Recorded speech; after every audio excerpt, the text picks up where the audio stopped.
so much, Cherry Mobile family. Beautiful flowers, cake. Kamakailan lang, isang nakakakilig na balita ang kumalat tungkol sa di umano'y madalas na pagbisita ni Paolo Avellino sa bahay ni Kim Chiu. Ayon nga sa ilang sources ay di umano'y sinagot na daw ni Kim itong si Paolo.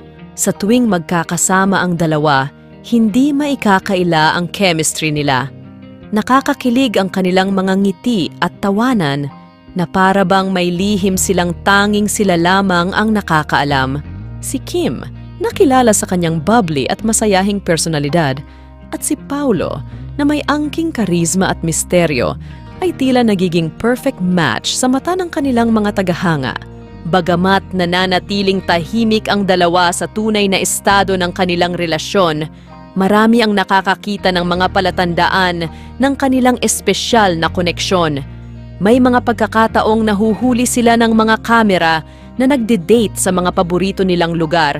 At hindi rin maikakaila ang kanilang sweetness sa isa't isa, lalo na sa mga behind the scenes na kuha ng kanilang mga proyekto.